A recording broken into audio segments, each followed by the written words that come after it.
Olá, meus irmãos, Axé, Saravá, Mucuyu, Motumbá, Salve, Santa Sara, Cali. Então nós estamos ao vivo aqui no Colégio de Umbanda Sagrada Pena Branca, em São Paulo, no Ipiranga. A gente está aqui ao lado do metrô Alto do Ipiranga.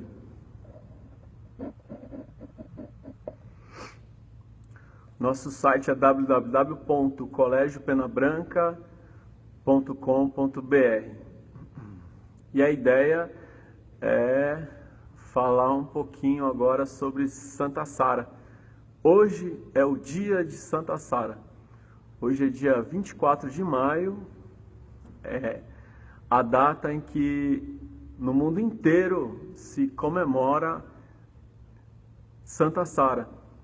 E há uma história, a história de Santa Sara diz que as três Marias, Maria, mãe de Jesus, Maria Madalena, Maria Salomé, junto com Santa Sara, elas estavam em um navio com José de Arimateia, e parece que esse navio se desgovernou, foi parar na França, houve um naufrágio, as Marias aportaram na França, e no meio dessa situação toda, Sara, a negra, estava nesse navio junto com as três Marias.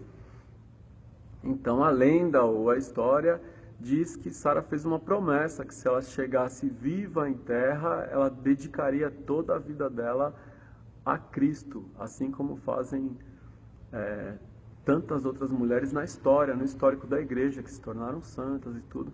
Então, essa história é muito forte com relação a Santa Sara. E há uma cidade na França, que é a cidade das Santas Marias do Mar. Então, é Saintes Maries de la Mer. Essa cidade na França, você pode pesquisar, essa cidade existe, e lá tem uma igreja dedicada às Marias, lá tem um local que dizem que está os restos mortais de Maria Madalena. Acredita-se que lá é o local onde Santa Sara aportou, e ciganos do mundo inteiro, hoje, nessa data, estão indo para a Igreja das Marias. A igreja lá, que tem uma referência forte com Santa Sara. Existe um livro chamado Os Pés Alados de Mercúrio. Esse livro é do Luiz Pellegrini, da editora Mercúrio, se não me engano. Nesse livro ele conta que ele foi no dia 24 de maio para a França, para a cidade das Santas Marias do Mar, e diz que dias antes, semanas antes, ciganos do mundo inteiro começam a acampar em volta da igreja, e eles fazem a oferenda para Santa Sara, é um lenço. Então fazem montanhas e montanhas de lenços. Estou vendo aí o povo chegando. Eu estou vendo vocês, estou muito feliz que vocês estão aí. Então, para marcar a tua presença e para eu ver quem está comigo, faça um comentário, põe um sorriso, escreve oi Ale, tudo bem? Eu não vou ficar assim, eu não vou ficar comentando, oi, você chegou, você, porque vai ficar bem truncadão o vídeo e o assunto, né? A ideia é desenrolar o assunto. Então tem essa cidade, tem a história de Santa Sara. Santa Sara é negra, tanto que o nome costuma-se dizer Santa Sara Cali. Então, existe na língua que é falada pelo povo cigano, uma língua muito forte é o romanês. Existem vários clãs ciganos. Um dos clãs muito conhecidos são os Romani. O romanês é uma língua falada exclusivamente pelo povo cigano. E essa língua romanês, ela tem muitas palavras em comum com o sânscrito e com o que é falado na Índia, o hindi. Tem muita coisa em comum. Por quê? Porque acredita-se que uma das possíveis ou prováveis origem do povo cigano é que eles vieram da Índia, que é possível que houve uma diáspora na Índia. Então a gente sabe que na Índia, antigamente, o povo se dividia em castas. Então você tem a casta dos sacerdotes, que são os brahmanes, você tem a casta dos guerreiros, que se não me engano são os kshatriyas, você tem a casta dos artesãos, e aí você tem o povo sem casta. Então acredita-se que houve uma época na Índia em que os chefes, os líderes das grandes castas se reuniram para expulsar aqueles que não tinham uma casta bem definida, que são chamadas subcastas. E então é possível que os ciganos, eles são um conjunto de várias pessoas que não tinham uma casta definida, de subcastas da Índia, que foram expulsos ou que saíram da Índia, enfim, e aí começaram a percorrer o mundo e se tornaram muito conhecidos por serem místicos. E esse povo ficou muito conhecido por não ter uma pátria, por não fazer parte de lugar nenhum. Então os ciganos estavam sempre andando, ou perambulando, ou fazendo acampamento. E onde eles estivessem, eles não tinham exatamente uma residência fixa, mas eles estabeleciam acampamentos, como é assim em alguns lugares. E aí nessa língua, no romanês, em algumas maneiras, enfim... Kali quer dizer a negra, e isso na cultura hindu, Kali também quer dizer a negra. Então existe uma divindade hindu que é Kali. Kali é a divindade da destruição, então ela destrói o mal. Essa é a ideia. Kali é a terceira esposa de Shiva na cultura hindu, e Shiva é a terceira pessoa da trindade hindu. Então, no hinduísmo, você tem uma trindade composta por Brahma, Vishnu e Shiva. Brahma tem a sua parceira, que é Brahma, sua parceira é Sarasvati. Vishnu, sua parceira é Lakshmi. E Shiva, ele tem como parceira Parvati, Durga e Kali. Então, Parvati é a grande mãe, Durga é a guerreira e Kali é a destruidora. Então, Kali é aquela que desce no inferno com Shiva. Não é um inferno católico, é um outro tipo de inferno, no sentido figurado. Desce com Shiva nas trevas, no inferno, e lá Kali coloca ordem na situação. Kali é a senhora do fogo, é a divindade do fogo. Então ela é Kali por quê? Porque ela é a deusa negra. E aí quando você traz isso, o povo cigano traz isso para Santa Sara, então como Santa Sara é uma negra, ela é chamada Santa Sara Kali, quer dizer Santa Sara a negra. Então isso justifica e demonstra o fato dela ser negra, e isso estabelece uma ligação. Santa Sara Kali tem uma ligação com a deusa Kali, com a divindade Kali, hindu. Aqui na Umbanda, mais especificamente nesse segmento da Umbanda Sagrada, Rubens Saraceni trouxe o culto a uma divindade. O Rubens trouxe o culto a uma divindade que é uma mãe do fogo, que faz parte com Xangô, que é Egunitá. E depois identificou Egunitá com um orixá bem conhecido, quer dizer, não tão conhecido, mas que é conhecido, que é Oroiná. Então, Egunitá é praticamente uma versão de orixá da Kali hindu e tem qualidades que vão ao encontro de Santa Sara. Então, para aqueles que conhecem Egunitá, que conhecem Oroiná, é possível estabelecer um sincretismo com Santa Sara. Então, independente de ter sincretismo, independente de cultuar Egunitá, de cultuar Oroiná ou não, Santa Sara já é conhecida da Umbanda, já é conhecida dos umbandistas como a padroeira do povo cigano. Então, hoje é o dia de Santa Sara, hoje é o dia do povo cigano. E aí na Umbanda, a gente tem, na Umbanda, salve, salve, tô vendo aí o povo chegando. Não, tô muito feliz com esses vídeos que a gente tem feito, tô muito feliz de ter uma proximidade com todo mundo. Essa conexão aqui, às vezes ela é boa, às vezes ela é ruim, parece que vai e volta. Eu espero que a conexão esteja boa agora. Já que tem tanta gente acompanhando nesse momento, eu não tenho a menor ideia, às vezes, da onde da onde que até onde a gente alcança. Então, eu queria fazer uma brincadeira.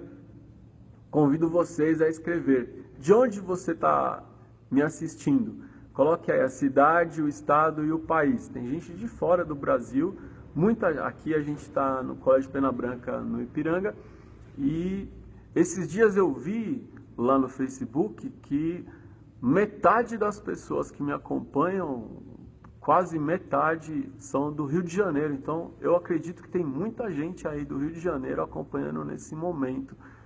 Então, vamos fazer essa brincadeira de escrever da onde você está me assistindo, em que cidade você está, em que estado, em que país. Vamos escrever isso aí para a gente ver, que bacana. Falando sobre o povo cigano.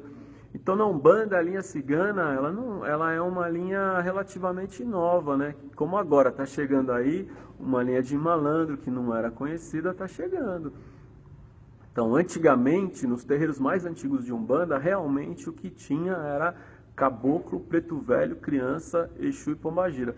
Então, levou um tempo para que aparecessem nos terreiros de Umbanda uma linha de baiano, uma linha de boiadeiro, uma linha de marinheiro e a linha dos ciganos. A princípio, ela surge junto da linha do Oriente.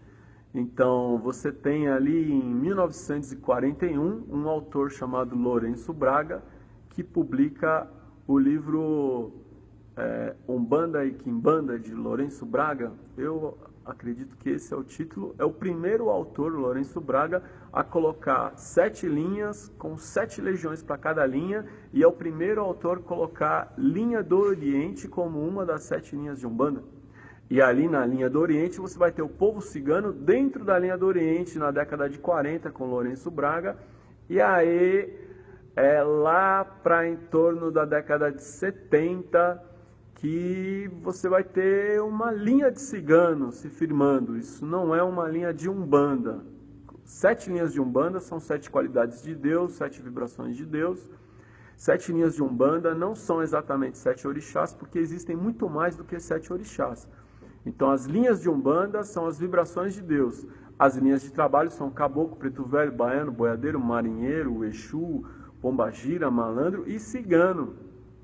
E aí você tem também uma linha do Oriente, e aí os ciganos se firmam tanto na Umbanda, que aí estabelece linha de ciganos na Umbanda. É uma linha de trabalho, uma linha de ação e reação. Os ciganos se firmam. A princípio, eles apareceram como uma ramificação da linha do Oriente. Por quê? Porque os ciganos têm origem no Oriente. Então, mesmo que a gente trabalhe com os ciganos, eles têm uma ligação forte com a linha do Oriente e não deixam de estar junto nessa linha do Oriente. Sim, a linha do Oriente é uma fortíssima linha de cura em quase todos os terreiros de Umbanda que trabalham com essa linha. E aí os ciganos se fortaleceram.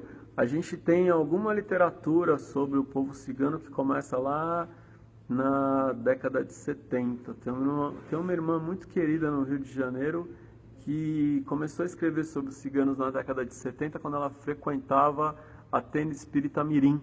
É Maria Helena Farelli. Eu tive a oportunidade de conhecê-la, ela é muito querida. Na década de 70 ela começou a trabalhar com ciganos. Ela disse que levou um tempo para entender isso e para o povo entender também, mas enfim, da década de 70 para cá os ciganos começam a ficar conhecidos.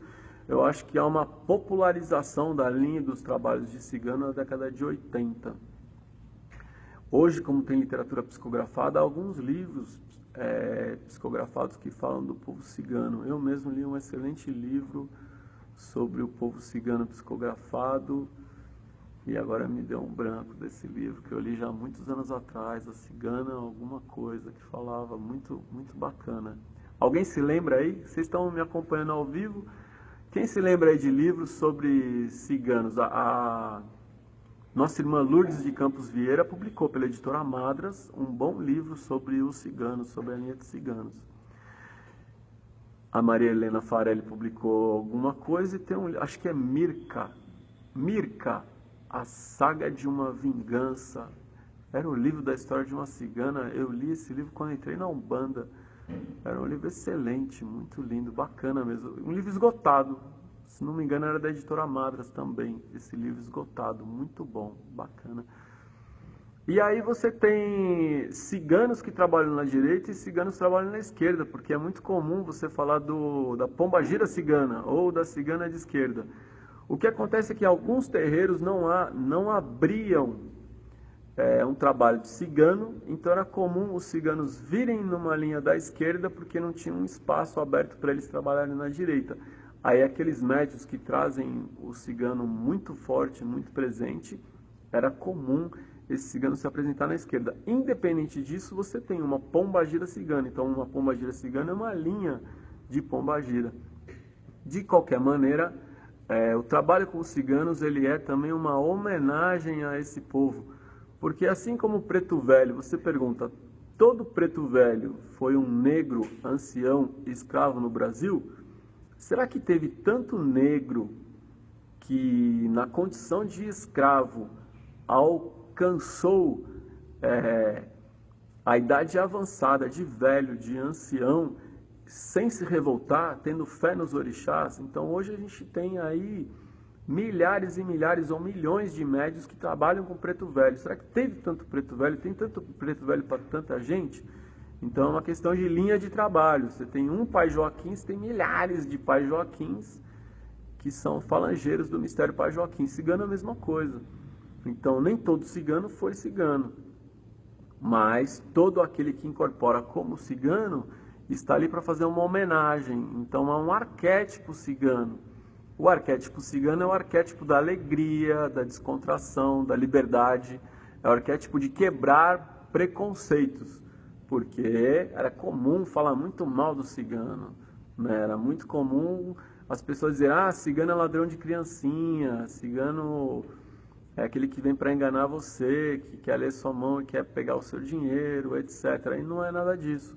O povo cigano é um povo místico, é um povo extremamente religioso, um povo encantador. Existem os ciganos encarnados, tem uma comunidade muito fechada, extremamente fechada, e a gente tem os ciganos no astral, os ciganos que vêm na Umbanda, que não são necessariamente espíritos que foram ciganos encarnados, mas que vêm fazer essa homenagem, que encarnam a figura do cigano, assim como aqueles espíritos encarnam a figura do preto velho, do caboclo e etc. Agora, você não vai ver um médio de Umbanda incorporado falando em romanês. Quando muito você vê um médio de Umbanda incorporado falando um espanhol meio enrolado assim.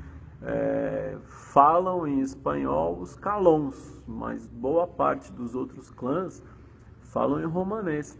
Então há uma questão da mecânica da incorporação também, né?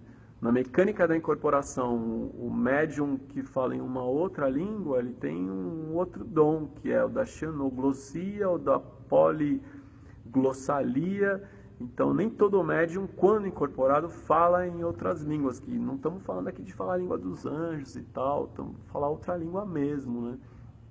Às vezes o caboclo enrola, fala algumas palavras. Então falar algumas palavras é uma coisa, agora falar em outro idioma, isso acontece mais fácil quando o médium tem uma estrutura mediúnica muito peculiar, que a gente fala, o médium inconsciente, o médium que não é inconsciente. Não necessariamente é uma questão de inconsciência, mas o que a gente vê aí é que o cigano ele não precisa falar em outra língua para ser cigano, porque o importante é ser entendido. Então, se a gente está falando uma língua que ninguém entende, não tem muita serventia, que é o que você vê lá, inclusive quando Paulo, a carta de Paulo aos Coríntios, fala, mesmo que eu fale a língua dos anjos, se não tiver amor, não adianta nada. E mesmo que eu fale outra língua, falando de amor, se ninguém entende o que eu falo, não tem muita serventia. Então, o cigano, para ser cigano, ele traz o arquétipo do cigano, da liberdade, do canto, da dança, aos pontos cantados de cigano. Ficou desafio aí para a turma de ponto cantado, o Cris, Severino, Engels, a turma da Apeu aí também. Desafio para vocês, turma. Hoje é dia de cigano, então fica o desafio aí de lançar os pontos cantados de cigano. Alguém aí falou, não acredito na inconsciência. Você não acredita porque você não é, né, irmã? Porque muita gente é. Então, todo mundo está mentindo agora? Existem médiuns inconscientes, e eu conheço vários médiuns inconscientes que entraram num drama terrível. O médium inconsciente ele não faz desenvolvimento mediúnico, ele pisa no terreiro, ele nunca entrou no terreiro de Umbanda, ele pisa e pá, tá pronto. Então ele está falando de coisas que ele nunca viu ali. Então é isso, tem médium consciente aí, ouvindo a gente agora nesse momento, pode dizer, ó, eu sou inconsciente, foi um drama terrível. É isso, a gente pode acreditar ou desacreditar de muitas coisas, mas por que desacreditar daquilo que o outro está falando? Que ele vive, que é a experiência dele, que acontece assim com ele, que não acontece. A gente tem muito isso na Umbanda, né? Falar, eu não acredito nisso, que é o que está no terreiro do outro. Eu acho que toda experiência é válida. Eu acho que primeiro a gente acredita. Aliás, é a cara do umbandista acreditar nas coisas, né?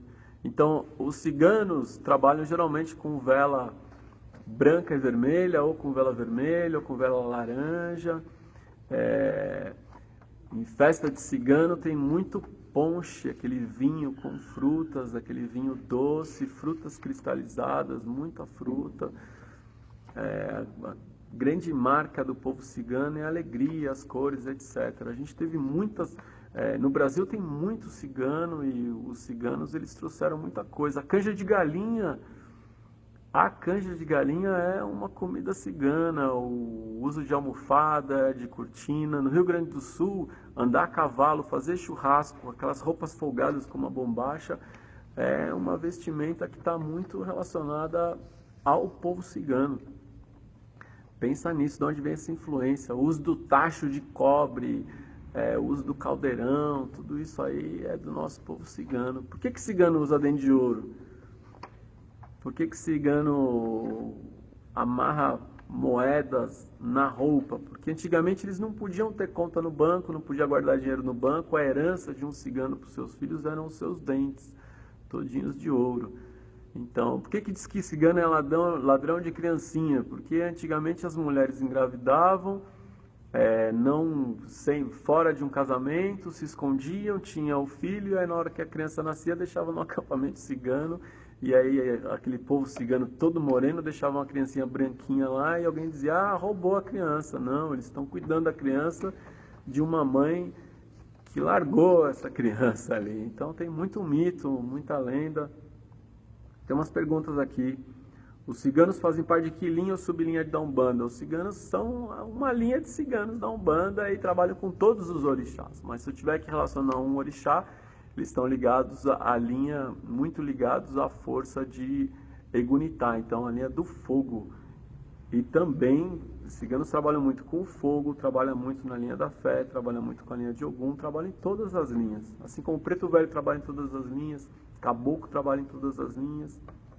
Já ouvi muito falar que os ciganos são de esquerda, então a gente tem ciganos de direita e ciganos de esquerda. Então, quando você chegar num terreiro que trabalha muito com cigano, você vai ver que às vezes trabalha com ciganos de direita, às vezes com cigano da esquerda, ou vai identificar que tem ciganos que são mais da direita e ciganos que são mais da esquerda.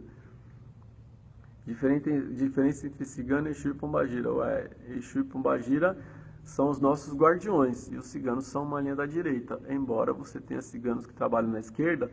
Olha só, um cigano que trabalha na esquerda é como um caboclo quimbandeiro, um preto velho quimbandeiro. Então você não tem isso? Caboclos são linha da direita, mas você tem caboclo quimbandeiro. Preto velho é uma linha da direita, mas você tem preto velho quimbandeiro. Cigano é essencialmente uma linha de direita, mas você tem ciganos que trabalham à esquerda. É como se fosse um cigano quimbandeiro, um cigano guardião. Um cigano guardião não é um Exu, mas você tem o Exu cigano e a Pombagira cigana. A diferença é, Exus são uma linha à esquerda da Umbanda fundamentada no mistério do Orixá Exu. Pombagira são uma linha à esquerda da Umbanda fundamentada no mistério Pombagira. Sim, tem Exu cigano e Pombagira cigana. É muito popular, e aí fala, eu não acredito, isso não existe. Irmão, você chega no terreiro, está incorporada a entidade. Qual o seu nome? Meu nome é a Pombagira cigana. Qual o seu nome? Meu nome é o Exu cigano. Por que você vai falar que não existe? Aí faz uma gira de cigana, tá lá, cigana sulamita, cigana esmeralda, cigana pérola, a cigana cristal e a cigana Maria. E aí, qual o seu nome, cigana? Meu nome é Pombagira. Então, essa é uma entidade da esquerda que veio numa gira de cigano. E às vezes você está numa gira de esquerda, tá lá a pombagira Maria Padilha, a pombagira Maria Quitera, a pombagira Maria Sete Saias, a pombagira Dama da Noite, e tá lá. E qual o seu nome? Meu nome é Pombagira Cigana. Então, há uma linha de pombagiras aí chamada pombagira cigana. Você vai dizer que não existe, porque você não acredita, porque não tem no seu terreiro. Acho que está na hora da gente começar a respeitar o que tem no terreiro do outro, né? Começar a respeitar o que as pessoas falam que tem no terreiro delas. Então, não tem no meu, mas tem no teu? Tem. Então, pronto, se tem, existe, né?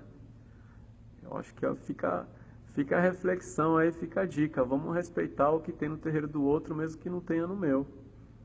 Pode explicar mais ou menos como o cigano se manifesta? Eu posso, se manifesta lindão, lindona, se manifesta cantando, dançando, e o cigano vai trabalhar isso, alegria, liberdade, eles são felizes, eles são alegres, eles são soltos, mas também tem cigano sério, tem cigana brava, tem cigano velho, tem cigana velha, tem cigano jovem, tem até criança cigana, então é uma loucura, é lindo, é muito bacana, numa gira cigana você pode pôr para tocar na tabaque lá, ponto de cigano, né?